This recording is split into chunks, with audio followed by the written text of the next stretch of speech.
డబ్బు, అనారోగ్యం, ఉద్యోగం, వ్యాపారం, అప్పులతో బాధపడుతున్నారా? మీకోసమే launch your future programme.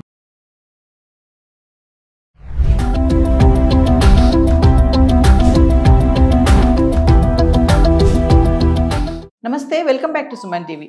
Present మనతో పాటు ఉన్నారు TEDx speaker, legendary award winner in real estate, realtor oxygen founder and CEO doctor Nandi Rameshwar Rao గారు. నమస్తే సార్. నమస్తే అమ్మా. సార్, H1B వీసా రెన్యువల్ చేసుకోవడానికి ఇక ఛాన్స్ లేదు, ఇంటికి వెళ్ళిపోవాల్సిందే అంటున్నాడు ట్రంప్. అంటే మరి రెన్యువల్ చేసుకోవాలంటే గతంలో మనకి డ్రాప్ బాక్స్ ఉండేది, అది కూడా తీసేస్తాము అంటున్నాడు. ఇప్పుడు మన ఇండియాకి వెళ్ళి అక్కడ కాన్సులేట్లో చేసుకోవాలంటారా? ఏంటి ఇవన్నీ, ఎందుకు ఇంత మార్పులు చేస్తున్నాడు అంటే? ఏంటంటే అమెరికాలో పెద్ద థ్రెట్ అంటే ట్రంప్ గారు కూడా వాళ్ళు ఓన్ దేశస్తులు ఎగనెస్ట్ ఉన్నారు. ఏంటంటే అసలు ఫారినర్స్కి ఎందుకు ఇస్తున్నావు జాబ్స్, లేవా చేసుకోలేము, వాళ్ళకి ఇచ్చిన దాంట్లో మన బతుకు బజార్ అవుతుంది, రోడ్డు మీద పడుతుంది. We are on road, crorepati becoming రోడ్డుపతి.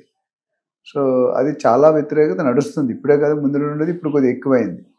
ఏంటంటే మిగతా డెఫినెట్గా ఇప్పుడు మన వాళ్ళు కొద్దిగా ఐక్యూ లెవెల్స్ ఉన్నాయి. నేను ఒక లాస్ట్ టైం ఎప్పుడో చెప్పాను, every 4th engineer in America is from India, every 4th engineer from India is from south, every 4th engineer from south is from United Andhra Pradesh. That's the analysis we have. అంటే నాకు తెలిసి ఇప్పుడు H1B visa మీద 3.85 lakhs ఉన్నారు అమెరికాలో. అందులో 72% మన వాళ్ళే ఉన్నారు. అంటే వెరీ హై ఫిగర్. ఎందుకంటే మన వాళ్ళకి అంత కమిట్మెంట్ కానీ, అంత ఐక్యూ లెవెల్స్ కానీ, అంత పనిచేసే బిజినెస్ అక్యుమెంట్ కానీ ఇవన్నీ ఉన్నాయి. సో దానివల్ల డెఫినెట్గా we are being paid very high salaries, $2 lakh, $3 lakh, $4 lakh per month. అంటే నాట్ ఎ బిగ్ అమౌంట్. ఒక $1 lakh అంటే 80 lakhs, 2 lakh, 3 lakh, 4 lakh అంటే మీరు చూసుకోండి, 2, 3, 4 కోట్లు, 5 కోట్లు సంపాదించే వాళ్ళు కూడా ఇండియన్స్ ఉన్నారు నెలకి. ఇక్కడ 60 కోట్లు ఒక సంవత్సరం లైఫ్ టైం కూడా మీరు నేను సంపాదించలేం. అన్నీ బాగుంటాయి తప్ప రేపొద్దు నువ్వు చందాకో చెల్లాకో చైర్మన్ అయిపోయావు అనుకో, డిఫరెంట్.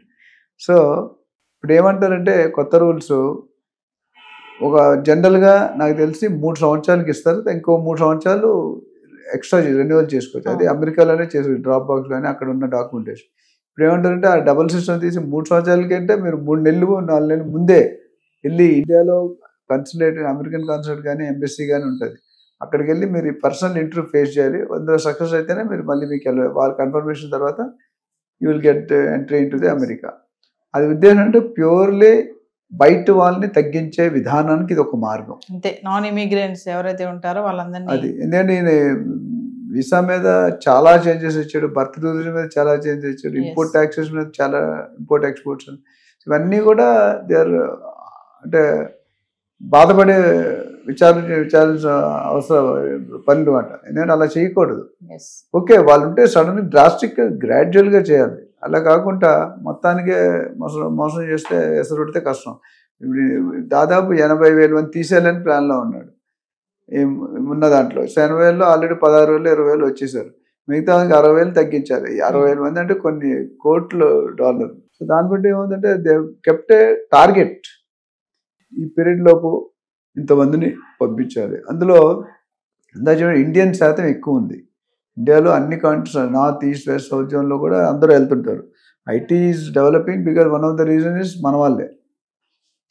ఎందుకంటే మన వాళ్ళకి ఇండియన్ గవర్నమెంట్ అంత ఒకప్పుడు అంత శాలరీ ఇచ్చారు, బట్ ఇప్పుడు ఇండియన్ గవర్నమెంట్ ఇస్ ఆల్సో.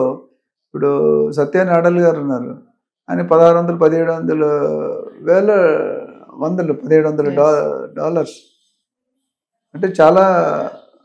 1,700 అంటే ఏంటి, చాలా అంటే 1,700 అంటే చాలా పెద్ద అమౌంట్. $1,700 అంటే 17 lakhs వస్తుంది. 17 lakhs అంటే ఇట్స్ నాట్ ఈజీ. ఆయన అంటే అన్ని కోట్లు, 1,600, 1,700 కోట్లు తీసుకోవడం అనేది ఈజీ కాదు. సో అట్లా చాలా మంది ఉన్నారు. సుందర్ పిచ్చే ఉన్నారు, సత్యనారాయణ, అంటే చాలా మంది. ప్రతి కంపెనీలో కూడా almost Indian executives are becoming top 1, 2, 3 orders. So ఇప్పుడు ట్రంప్ ఏంటంటే ఇటు సొంత దేశం ప్రాబ్లం ఎదుర్కోవాలా, అటు బయట దేశం ప్రాబ్లం కూడా ఎదుర్కోవాలి. శాండ్విచ్లో ఉంటుంది. అంటే మనం శాండ్విచ్ చేస్తే మధ్యలో ఉండిపోతాం. ఇటు చెంప, ఈ చెంప మీద ఒకటి కొడతాడు, ఆ చెంప మీద ఒకటి కొడతాడు. సో ఇక్కడ ఏమైందంటే నవ్ ఈ సమ్టైమ్స్ ఈయన తీసుకున్న డెసిషన్లో నా గటుక అయిపోతుంది. ఎందుకంటే గ్రోత్ అనేది ఆగిపోతుంది, రెవెన్యూ అనేది పడిపోతుంది. ఎందుకంటే మన ప్లేస్లో ఫారినర్స్ రిప్లేస్ చేయాలంటే. సో ఇంకో విసులుబాటు ఏమి ఇచ్చాడంటే, ఇప్పుడు సపోజ్ మనం ఇండియా నుండి వెళ్ళాం, అమెరికాకి వెళ్ళాం, అమెరికా నుండి వచ్చేసినప్పుడు మళ్ళీ పెట్టుకున్నప్పుడు you can go to other country, అదొక విసురు. అంటే మీరు మళ్ళీ అమెరికాకి వెళ్ళక్కర్లేదు, you can go to Canada, కొన్ని రిలాక్సేషన్ ఇచ్చారు, అదొక బెనిఫిట్. బట్ ఓవరాల్గా చూసి ఇట్స్ టఫ్ జాబ్. ఎందుకంటే వాళ్ళు పని కట్టుకొని టికెట్లు కట్టుకొని ఇండియాకి వచ్చి ఇండియాలో ఉండి అప్లై చేసి కొన్ని రోజులు ఉండి ఏ హోటల్లోనో రూమ్లోనో ఉండి డబ్బులు కట్టుకుంటే మళ్ళీ కొన్ని లక్షలు కట్టుకోవడం, మళ్ళీ వెళ్ళాలి. ఆ ఇంటర్వ్యూలో ఆపితే మొత్తానికి టర్మ్ అయిపోయి వచ్చేసారు. అంటే sir H1B visa only job holders మీద కాకుండా ఇంకా ఎవరిపైన పడవచ్చు అంటారు ఇంపాక్ట్? మిగతా వాటి మీద కూడా పడింది. ఎందుకంటే ఇప్పుడు F1B స్టూడెంట్స్ వీసా ఉంది, మిగతా కొన్ని వీసాలు ఉన్నాయి, లాస్ట్ టైం చదివాం. ఆ వీసాల్లో కూడా ఇంపాక్ట్ కొన్ని కమ్యూనిటీకి ఇచ్చాడు రిలాక్సేషన్, బట్ అన్నిటి ఎక్కువ పెనాల్టీ వేస్తున్నాడు. అంటే they have to compulsory have to go to their respective countries or any other country which they prefer to go next time. అక్కడ వెళ్ళి అక్కడ ఇంటర్వ్యూ అటెండ్ అయ్యి, ఎంబసీ కానీ కంపల్సరీ కన్సులేట్ కానీ ఉంటుంది, ఆ రెండింటిలో ఒకటి మనం ఇంటర్వ్యూ అటెండ్ అయ్యి అక్కడ పాస్ అయ్యి వాళ్ళు ప్రూవ్ చేయాలి మళ్ళీ ఎందుకు వెళ్తాం. వీసాలు అడిగే క్వశ్చన్ 3-4 క్వశ్చన్ ఉంటుంది, చాలా తెక్క క్వశ్చన్లు ఉంటాయి. ఆ తెక్క క్వశ్చన్ సరిగ్గా ఆన్సర్ చెబితే అక్కడ ఆపేస్తాడు. నేను లాస్ట్ టైం ఒకసారి జర్మనీ వెళ్దామని వీసా పెడితే నాకంటే మా బాస్ ఎవరు 10 సార్లు వెళ్ళొచ్చాడు జర్మనీ. నేను మాత్రం ఫస్ట్ టైం వెళ్తున్నా, నాకు రాదని భయపడ్డా, నాకు వచ్చింది ఆయనకి రాలే. అంటే all depends upon the questions what the visa officer will ask and what the person who is facing interview is telling. అంత పెద్ద 10 సార్లు వెళ్ళాడు అనుకుంటా, ఆయన అమెరికా ఇవన్నీ కలిపి 100 సార్లు వెళ్ళాడు, America, Japan, China, Switzerland. But ఇక్కడ నేను ఒక్కసారి కూడా వెళ్ళలేదు, ఫస్ట్ టైం పెట్టాం. మా అంత స్టాంపింగ్ అయింది, ఆ క్వశ్చన్లో నాకు పంపించాడు. అదే ఆఫీసర్ ఆయన కూడా ఇంటర్వ్యూ, నా తర్వాత ఆయనకి రాలే. సేమ్ ఆఫీసర్ ఇద్దరిని ఇంటర్వ్యూ చేశారు. నాకు ఎక్స్పీరియన్స్ లేదు, ఆయనకి ఎక్స్పీరియన్స్ ఉంది, but it's not accept. So ఆ question to question, officer to officer it will change, country to country it may change. వాడు అడిగే నువ్వు ఇప్పుడు తిరిగి వస్తావా రావని మనం చెప్పే దాని మీద పసిగట్టేస్తాడు. వీడు ఉండడానికి వెళ్తున్నాడా లేదా రావడానికి వెళ్తున్నాడా. ప్లస్ అందుకని అంతమంది మనకి ఇంత మనీ ఉండాలనేవారు, బ్యాంక్ బ్యాలెన్స్, ఇక్కడ ప్రాపర్టీ ఉండాలి, బ్యాంక్ బ్యాలెన్స్ ఉండాలి, ఆ రూల్స్ ఇప్పుడు కూడా ఉన్నాయనుకుంటా. అంటే డబ్బులు ఉంటే మళ్ళీ మీరు తిరిగి వస్తారు, లేవనుకోండి అక్కడ ఈ డబ్బుల కోసమే రావాలి కదా మనం. సో అందుకని 50 మొదట్లో 20-30 years back 50 lakhs 30 lakhs funding, అప్పుడు 50 lakhs అంటే ఇప్పుడు కోర్టులో అమౌంట్. సార్ ఫైనల్ ఒక క్వశ్చన్ చెప్పండి సార్, ఎందుకు ట్రంప్ H1B వీసా వద్దు అంటున్నాడు? అసలు నాకు తెలిసి టెస్లాకే ఎక్కువ మంది H1B వీసాలో ఉన్నారు, వాడు against side. And there is a lot of pressure from the local citizens of America. Yes. So maybe in the interest, ఇప్పుడు ఆయన ఓట్లు గెలిచిందే ఇమిగ్రేషన్ ఒక మేజర్ పాయింట్ మీద గెలిచాడు. సో దాన్ని ఎంతవరకు నేను చేయగలను, తర్వాత ఎట్లా చేయలేడు.